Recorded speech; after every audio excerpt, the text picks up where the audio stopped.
तुम जगह के पड़ा अच्छे 11 तुम जगह ना और बाकी का जगह नहीं एटा जो माटी पका है सब तुम जगह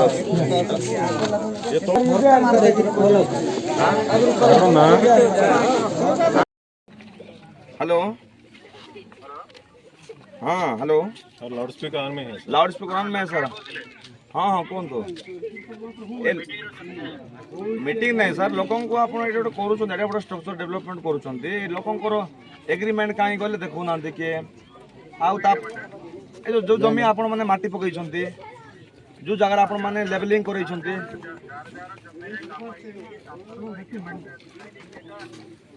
हाँ कहीं एग्रीमेंट देखो मत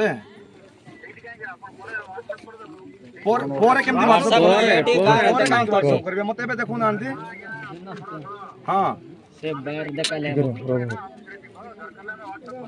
हाँ आप स्टाफ तो अच्छा ना स्टाफ को कहूना एग्रीमेंट देखेबे डिग्री आप स्टाफ ना कि एबे पठाऊ ना समय अच्छी मु देखे पार्बी ना मु गाँ लोक पर बारंबार जाई पार्बी ना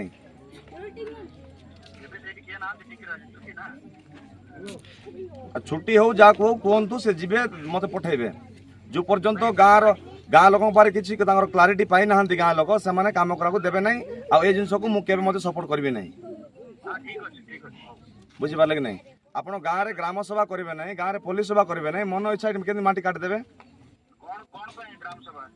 अरे गाँव रो 20 एकर जमी आप लेवलिंग करेंगे रेलवे की काम हाँ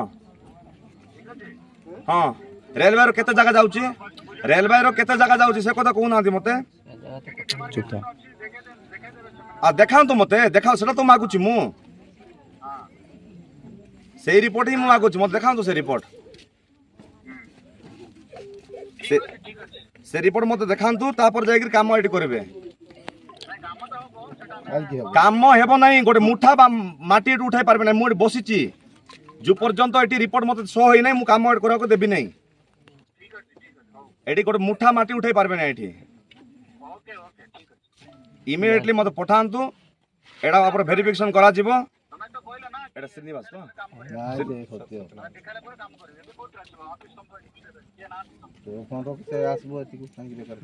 हाँ ठीक अच्छे आपड़ जो गेरार कहते मुझे गेरार कहूँ एठी काम हेब ही नहीं है जो पर्यंत लोकंर डिमांड फुलफिल है ना लोक जानी ना जमी बाबद से पर्यंत काम बंद रही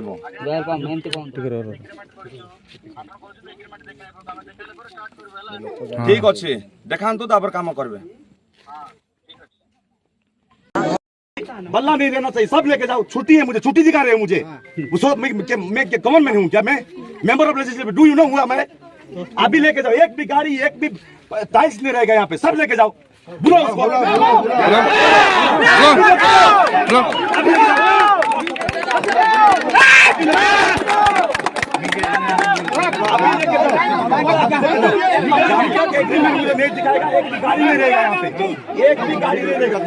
ऐसा होना चाहिए हमको ऐसा होना चाहिए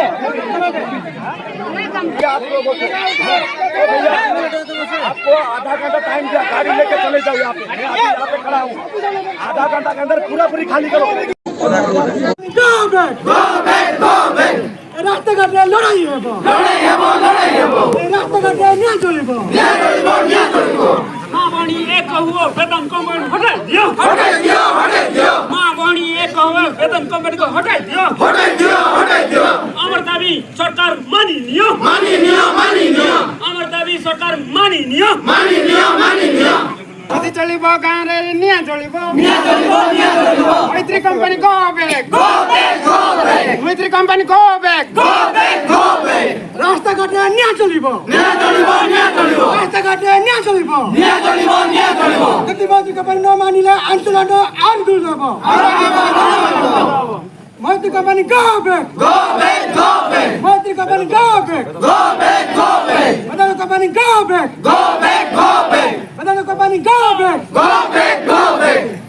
बर्तमान मु सिंगाराम गाँ पाखे अच्छी ମୁଁ ଆସିବା ପୂର୍ବରୁ ଜାଣିନଥିଲି ଯେ ଏଠି କେଉଁ କମ୍ପାନୀ କାମ କରୁଛି, କ'ଣ ହେଉଛି, କ'ଣ ଡେଭଲପମେଣ୍ଟ ଚାଲିଛି, ମୋ ପାଖରେ କୌଣସି ପ୍ରକାର ସୂଚନା ନାହିଁ।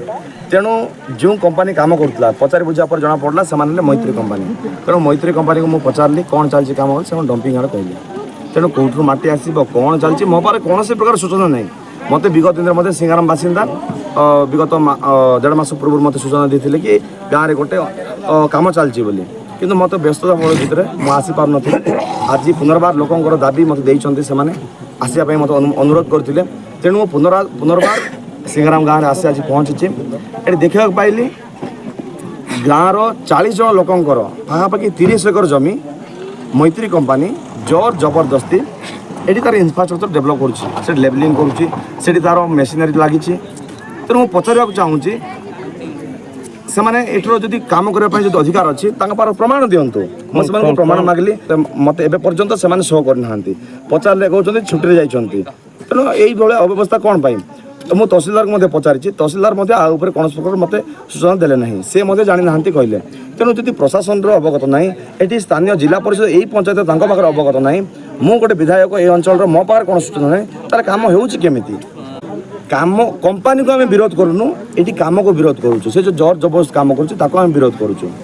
ଯଦି ସେ ଏଗ୍ରିମେଣ୍ଟ କରିଛି, ଯଦି ସେ ଜାଗା ଜମି କିଣିଛି ତାହେଲେ ସେ କରିପାରିବ, ଆମେ ତାକୁ ବିରୋଧ କରୁନୁ। କିନ୍ତୁ ଯଦି ସେ ମନମୁଖୀ ଯେଉଁ କାମ କରୁଛି, ଲୋକ 40 ପରିବାର ଲୋକ ଜାଣିନାହାନ୍ତି ସେ ଏଗ୍ରିମେଣ୍ଟ କେତେବେଳେ କଲା, ସେ କାହାକୁ ନେଇ କଲା, କ'ଣ ହେଉଛି ଲୋକ ଏପର୍ଯ୍ୟନ୍ତ ଜାଣିନାହାନ୍ତି। ତେଣୁ ଲୋକ ଏଇଟା କାମକୁ ବିରୋଧ କରୁଛନ୍ତି। ଯେତେବେଳେ ଲୋକ ତାଗିଦ କରିଛନ୍ତି, ଲୋକ କିମ୍ବା ଆସିକି ଏଠି ବିରୋଧ କରିଛନ୍ତି, ପ୍ରତ୍ୟେକ ଥର ଲୋକଙ୍କୁ ଜୀବନରୁ ମାରି ଦେଇକି ରେଲ୍ ଲାଇନ୍ରେ ପକାଇ ଦେବା ପାଇଁ ଧମକ ଦିଆଯାଉଛି। ମୈତ୍ରୀ କମ୍ପାନୀର ମନମୁଖୀ ଚଳିବ ନାହିଁ, କିମ୍ବା ବେଦାନ୍ତ ଯେଉଁ ସହଯୋଗ କରୁଛି ମୈତ୍ରୀ କମ୍ପାନୀକୁ ତାର ମଧ୍ୟ ଏ ଯେଉଁ ମନମୁଖୀ ଜବରଦସ୍ତ ଚଳିବ ନାହିଁ। ତେଣୁ ମୁଁ ଅନୁରୋଧ କରୁଛି ସେମାନେ ତାଙ୍କର ଯୁକ୍ତିଯୁକ୍ତ ଡକୁମେଣ୍ଟ ଦେଖାନ୍ତୁ, ତାଙ୍କର କ'ଣ ଚାଲିଛି କାମର ସ୍ଥିତି ଆମକୁ କୁହନ୍ତୁ, କ'ଣ ହେବାର ଅଛି ସେ ସବୁ ଅବଗତ କରାନ୍ତୁ। ଆସନ୍ତା ଦିନରେ ଗାଁ ଲୋକଙ୍କ ସହିତ ପଲ୍ଲୀ ସଭା ହେବ, ଗ୍ରାମ ସଭା ହେବ, ଲୋକଙ୍କର ଡିମାଣ୍ଡ କ'ଣ ଅଛି, ଲୋକ କେତେ କ୍ଷତିଗ୍ରସ୍ତ ହେବେ, ଏ ଯାହା ଡେଭଲପମେଣ୍ଟ କାମ ଅଛି ତା ଦ୍ୱାରା ଏ ମାନେ ଏଠାକାର ଜଙ୍ଗଲ ଜମି, ଏଠାକାର ମାଟି, ଏଠିକାର ବାୟୁ କେତେ ପରିମାଣରେ ପ୍ରଦୂଷିତ ହେଉଛି, ସବୁ ଉପରେ ଆଲୋଚନା ପର୍ଯ୍ୟାଲୋଚନା ହେଲା ପରେ ଆସନ୍ତା ଦିନରେ ସୁଯୋଗ ଦିଆଯିବ କି ନ ଦିଆଯିବ ତା ଉପରେ ବିଚାର କରାଯିବ। ମୋତେ ଜଣେ ଫୋନ୍ରେ କଥା ହେଲେ, ସେ ଯେଉଁଭଳି ବ୍ୟବହାର କରୁଛନ୍ତି ଗୋଟେ ନୈରାଶ୍ୟଜନକ ବ୍ୟବହାର। ମୁଁ ତାଙ୍କୁ ପଚାରିଲି କ'ଣ ଆପଣଙ୍କର ପ୍ରମାଣ ଅଛି ଯେ ଏଇ ଜାଗାରେ ଆପଣ କାମ କରୁଛନ୍ତି? ତାଙ୍କ ମାଟିରେ ସେ ଲେଭେଲିଂ କରି ତାଙ୍କର କାର୍ଯ୍ୟକ୍ରମ କରୁଛି। ତେଣୁ ଯେହେତୁ ଆଦିବାସୀ ଲୋକ ରହୁଛନ୍ତି, ଯେହେତୁ ଏଠିକାର ମୂଳ ନିବାସୀ ରହୁଛନ୍ତି, ସେମାନଙ୍କର ଅଧିକାର ପାଇଁ, ସେମାନଙ୍କର ହକ୍ ପାଇଁ ଆଜି ମୁଁ ଆସିଲି। ମୈତ୍ରୀ କମ୍ପାନୀ ମଧ୍ୟ ମୁଁ ପଚାରିଲି, ସେମାନେ ତାର ଜବାବ ଦେଇପାରିଲେ ନାହିଁ। ଏଗ୍ରିମେଣ୍ଟ କରିଛନ୍ତି ତାର ପ୍ରମାଣ ନାହିଁ, ଲୋକଙ୍କୁ କଥା ହେଇଛନ୍ତି ପ୍ରମାଣ ନାହିଁ, କୌଣସି ପଲ୍ଲୀ ସଭା କରିନାହାନ୍ତି, କୌଣସି ଗ୍ରାମ ସଭା କରିନାହାନ୍ତି।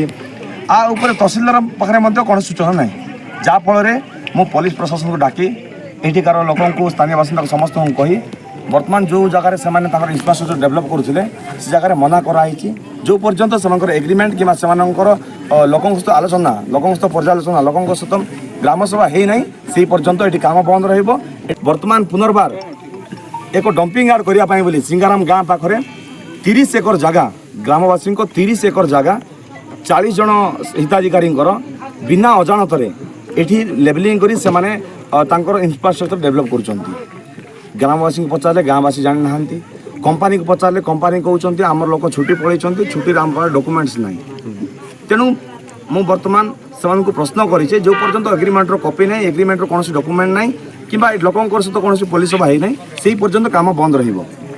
ତେଣୁ ବର୍ତ୍ତମାନ ଲୋକ ସବୁ ତାତିକି ଅଛନ୍ତି, ସେମାନେ ତାଙ୍କର ମା ମାଟି ପାଇଁ, ସେ ଏଠିକାର ଜଳ ଜଙ୍ଗଲ ପାଇଁ ବୋଲି ସେମାନେ ବର୍ତ୍ତମାନ ଜାଗ୍ରତ ହୋଇଯାଇଛନ୍ତି। ଆସନ୍ତା ଦିନରେ ଯଦି ପ୍ରଶାସନ କିମ୍ବା ସରକାର ଆ ଉପରେ ଗୁରୁତ୍ୱ ନ ଦିଏ, ଏ ଆନ୍ଦୋଳନ ତୀବ୍ର ରୂପ ନେବ। ସମସ୍ତେ ଏଇ ରାଜରାସ୍ତାରେ ଓହ୍ଲାଇବୁ ଏବଂ ଏଠି କୌଣସି ଲୋକଙ୍କୁ এই মা মাটি খনন করিকি এঠিকার জঙ্গল জমিকে নষ্ট করা কাহাକୁ সুযোগ দিয়াଯିବ ନାହିଁ।